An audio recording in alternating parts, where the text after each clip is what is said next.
Chocolate ఇప్పిస్తా అని తీసుకెళ్ళి ఉరేసిన తండ్రి, ఇద్దరు కొడుకులను చంపి ఆపై తాను ఆత్మహత్య చేసుకున్న తండ్రి. మహబూబాద్ జిల్లా తొర్రూరులో విషాద ఘటనలు, భార్యాభర్తల మధ్య కలహాలే కారణం. బిడ్డను చంపుడు, కొడుకుని చంపుడు, పెళ్ళాన్ని చంపుడు, భర్తను చంపుడు, మొత్తం చంపుడే.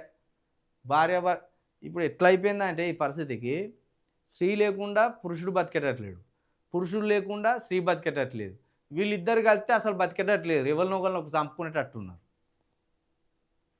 మొగడు పెళ్ళాలు అనేటోళ్ళు ఇప్పుడు ఈ రోజులలో గుట్టుగా సంసారం చేసుకుందామని లేనే లేదు. రోడ్డు మీద వాళ్ళ పంచాయతీ పడవలసిందే, ఎవరో ఒకరు కథం కావాల్సిందే. ఇట్లున్నది. ఆ మాత్రానికి పెళ్ళిళ్ళు ఎందుకు, పిల్లలు ఎందుకు, ఈ సంసారం ఎందుకు?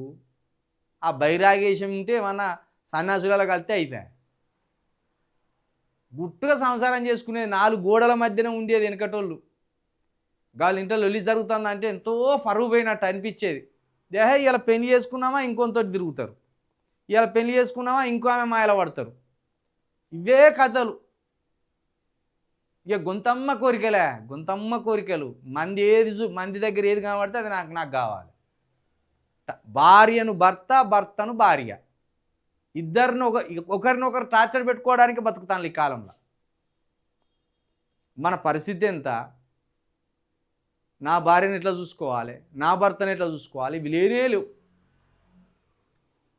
ఇద్దరు శత్రువులు లెక్కనే ఉంటుంది, పాము మింగిసా లెక్క ఉంటుంది ఈ కాలం భార్య భర్తల మధ్య.